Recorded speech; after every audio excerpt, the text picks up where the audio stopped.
During parent-teacher conference night at a local middle school, the body of a 7th grade science teacher was found in the supply closet of the classroom, having suffered blunt force trauma to the head.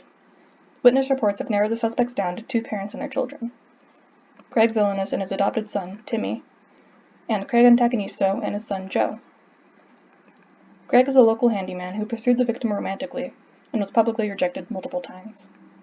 His son Timmy was held back many years by failing her class and was bullied as a result. Craig is an accountant and is said to have had a relationship with the victim that ended poorly. His son Joe is very troubled and is known to have violent outbursts towards the teacher.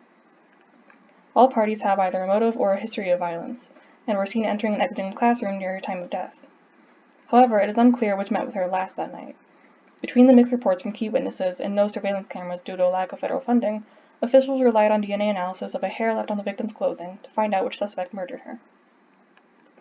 DNA samples were collected from the suspects and victim. A forensics lab then amplified the DNA for 2 VNTR loci and ran them on separate gels to create DNA fingerprints for each sample. As seen on the plate for VNTR locus 1, Greg's DNA does not match the sample, and so it cannot be his hair. Timmy's DNA matches the sample perfectly and does not match either of Greg's alleles as he is adopted. Craig's DNA matches as well. Joe's DNA does not fully match the hair DNA, and so he is ruled out as a suspect. As Craig's biological son, one of Joe's bands matches Craig's. This makes sense as children inherit half of their parents' DNA, so Joe inherited one allele at this locus from Craig. However, investigators noticed that Joe's other alleles seemed to match up with the victim. For VNTR locus 2, Greg's DNA matches. However, since it did not match for locus 1, it cannot be his hair. Timmy's DNA does not match up at all, ruling him out as a suspect. Craig's DNA matches once more. Joe's alleles again seem to match up with one of his father's and one of the teacher's, which leads the investigators to suspect that she may have been Joe's mother, especially considering Craig's past relationship with her. Since Craig's DNA matched the sample, it can be concluded that it was his hair on the teacher's body, and therefore he was the murderer.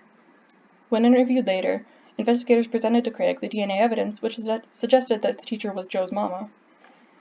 Craig confirmed this, claiming she wanted to take Joe from him, which he couldn't let happen. He has since been sentenced to life in prison without parole, and Joe was taken in by Greg. He has since resolved his anger issues and even got Timmy to pass the 7th grade. The end.